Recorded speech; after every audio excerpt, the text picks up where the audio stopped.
Si une personne se rince la bouche ou inhale de l'eau et que l'eau entre dans sa gorge, cela rompt-il le jeûne? Tous les juristes des 4 écoles s'accordent que se rincer la bouche ne rompt pas le jeûne tant que rien n'entre dans la gorge. Cela prouve que le rinçage ne rompt pas le jeûne. Cependant, les savants divergent si l'eau entre dans la gorge. Il y a 2 cas, l'exagération dans le rinçage et l'inhalation. La règle est la même pour l'ablution, le bain, ou même si l'on ne fait ni l'un ni l'autre, mais se rince simplement la bouche. La preuve en est que le prophète, paix soit sur lui, quand Sayyidina Omar ibn al-Khattab lui a demandé du baiser pour le jeûneur, il a dit « Que dirais-tu si tu te rinçais la bouche avec de l'eau en jeûnant ?» J'ai dit « Il n'y a pas de mal ». Il a dit « Alors que reste-t-il » Cela montre que le rinçage de la bouche pour le jeûneur, pour l'ablution ou non, ne rompt pas le jeûne. Mais les savants divergent sur le fait que si l'on se rince la bouche ou inhale et que l'eau entre dans la gorge, cela rompt-il le jeûne ou non. D'abord, nous avons 2 cas. Le premier cas est celui où l'on exagère dans le rinçage et l'inhalation. On aspire beaucoup, mais les savants divergent sur le fait que si l'on se rince la bouche ou inhale et que l'eau entre dans sa gorge, cela rompt-il le jeûne ou non. Tout d'abord, nous avons 2 cas. Le premier cas est celui où l'on exagère dans le rinçage et l'inhalation, c'est-à-dire, Yaqob signifie « Ah !» Cela signifie qu'il exagère dans le rinçage et l'inhalation. La majorité des juristes, y compris les Hanafites, Malikites, Shaféites et Hanbalites, affirment que si le jeûneur exagère et que quelque chose entre dans sa gorge, cela rompt le jeûne. Le prophète, paix soit sur lui, a dit à Al-Qaït ibn Sabra « Exagère dans l'inhalation, sauf si tu jeûnes ». Cela montre que l'exagération est interdite pour préserver le jeûne, indiquant que cela le rompt. Si l'entrée de l'eau par exagération n'était pas interdite, l'interdiction n'aurait pas de sens. Donc, si tu exagères, et que l'eau entre dans ta gorge, tu as rompu ton jeûne. C'est le premier avis. Si une personne exagère, elle rompt le jeûne. Si tu exagères, alors il t'interdit de le faire. Et si tu exagères et que l'eau entre dans ta gorge, alors dans ce cas, tu ne romps pas le jeûne.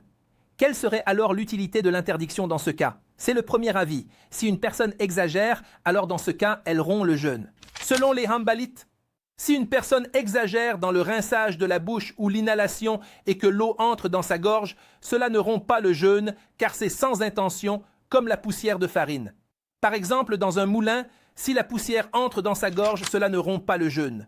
De même, même si l'eau entre dans sa gorge, cela ne rompt pas le jeûne. Si elle fait ses ablutions normalement et que l'eau entre dans sa gorge, les savants ont 2 opinions. Les Hanafites, Malikites et Shaféites disent que cela rompt le jeûne, car le prophète a dit à Omar ibn al-Khattab « Que dirais-tu si tu te rinçais la bouche avec de l'eau en jeûnant ?» J'ai dit « Il n'y a pas de mal ».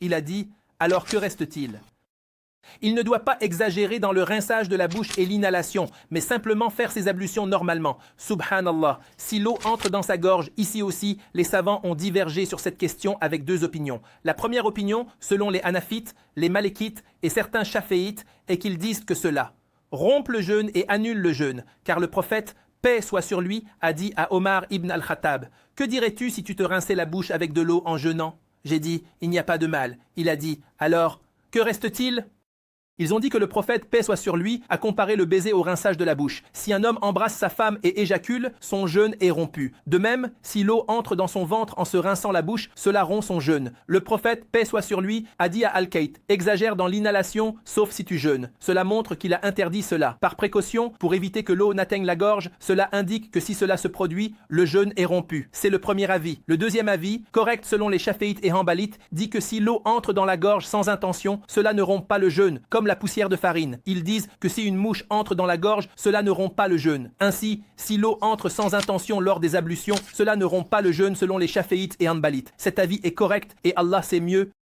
Ils ont dit que si une personne ne dépasse pas dans le rinçage de la bouche et l'inhalation et que l'eau entre dans sa gorge, cela ne rompt pas le jeûne car elle est arrivée dans son ventre sans son choix. Ainsi, son jeûne n'est pas rompu, tout comme la poussière de la farine lorsqu'on la tamise. Cela signifie que si une personne tamise de la farine et que la poussière entre dans sa gorge, cela ne rompt pas le jeûne. Ils ont également dit que l'eau est entrée dans sa gorge sans excès ni intention, donc cela ne rompt pas le jeûne, tout comme si une mouche volait et entrait dans sa gorge. Ainsi, si une personne fait ses ablutions normalement et que l'eau entre dans sa gorge sans intention, alors selon l'avis des Shaféites et des Hanbalites, cela ne rompt pas le jeûne. Cet avis est le correct. Ils ont dit que l'eau est entrée dans sa gorge sans excès ni intention de sa part. Donc, si une personne fait ses ablutions normalement et que l'eau entre dans sa gorge sans intention, alors selon l'avis des Shaféites et des Hanbalites, cela ne rompt pas le jeûne